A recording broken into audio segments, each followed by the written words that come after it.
Welcome back to Capitol Hill. We decided to come over here tonight. As we told you a few moments ago, President Trump has declared the opioid crisis a nationwide public health emergency. Here to talk about that and some other topics, Counselor to the President, Kellyanne Conway. Thanks for being here. It's a pleasure, Brett. Thank you. A lot of people said on both sides of the aisle they thought the President's speech today was powerful, emotional, and obviously with the First Lady, which is rare on a policy issue. We agree completely. It was a very long and heartfelt speech. The president took a moment to speak very passionately and personally about his own older brother's struggle with alcoholism and his death at a very young age. And basically, the president echoed the message that many healthcare providers and elected officials say, which is the best way to stop people from dying from overdoses and drug abuse is by not starting in the first place. That's a big core message for our youth that the First Lady is continuing to push with prevention and education. In addition, the other two major components the president covered were treatment and recovery. So we recognize there are millions of people already suffering, and we want them to get the treatment and hopefully the recovery that they so desperately seek and that they deserve. And third is the interdiction and enforcement. And there I will say the Department of Justice, as the president acknowledged, has very recently been able to break up a huge opioid fraud ring involving many health professionals, including doctors and nurses, and most recently last week indict the first two Chinese nationals in this country for their fentanyl distribution. Fentanyl is 50 times the strength of heroin, 100 times the strength of morphine, and it's a synthetic opioid, and it's being laced into heroin and other drugs, and people are dying immediately. So, not surprisingly, there's also criticism.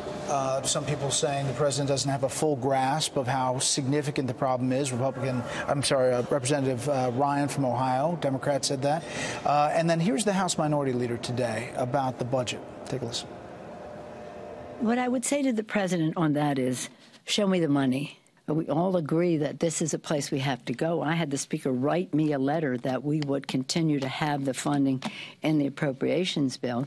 But the president's statement are words without the money.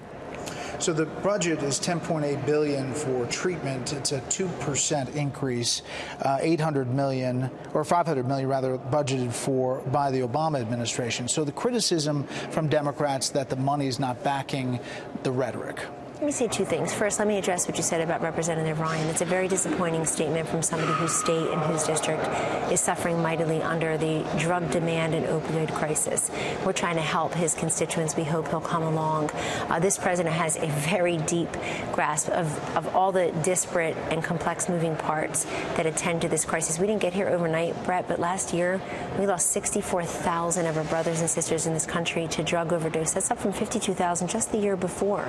And so those aren't statistics, those are people. That's true loss for American families. This president is deploying his entire cabinet and administration to do their part in combating the drug demand and the opioid crisis. Number two, on money. Let's talk about that for a moment. The Senate health bill that never got a vote and that we couldn't find a single Democrat to support included $45 billion extra in opioid funding.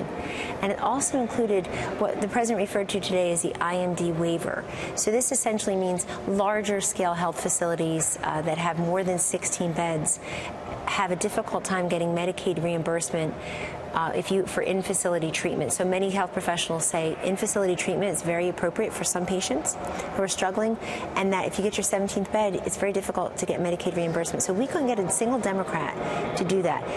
This administration has already spent $1 billion this year in different funding, and will continue to spend money. But, you know, government programs are always judged by how much money you spend. The money, this is about resources, but this is really about real people impact. We're going to judge success over time, over the next decade or so, on how many people were saved, how many people did not take that first drug, how many folks were helped in treatment and recovery, and how much of this poison did not come into our country because of better enforcement and interdiction that, frankly, has been lacking over the last several years. I want to ask you a couple questions about the dossier, the developments. You have the DNC chair, Tom Perez, saying he didn't know about it. Debbie Wasserman Schultz says she didn't know about it. Now we hear John Podesta, the Hillary Clinton campaign manager, saying he didn't know about the funding. Where do you think this is going, and your response to all of this?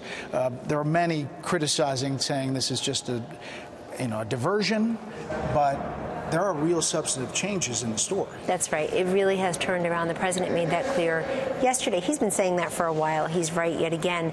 And here's what people want to focus on. If we were fed the steady diet of Russia, Russia, Russia, collusion, collusion, there was a total delusion, a complete hoax, as the president has said, then you turn it around now and you realize that you have the Clinton campaign and the DNC working with a foreign national, Mr. Steele, which Democratic Senator Joe Manchin criticized today. They shouldn't have been doing that. Working with a foreign national, Christopher Steele.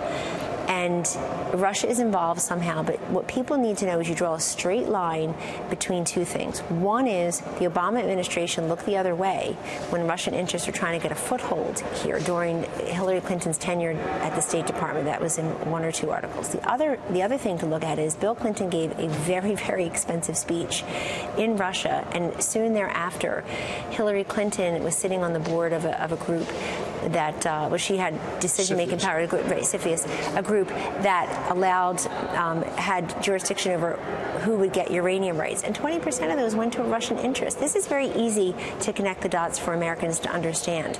And I think the reason that the Democrats are all saying nothing to see here, I know nothing, is because nobody wants to take responsibility. But this is exactly why a significant majority of Americans, up until Election Day last year, said that they found Hillary Clinton to neither be honest nor trustworthy, because they always feel like there's something dirty and irreputable going on there, and now they've got everybody saying, I don't know, somebody was involved, so we need to know that. And by the way, I've seen anywhere from a few $1 million to $6 million to $9 million in the reporting.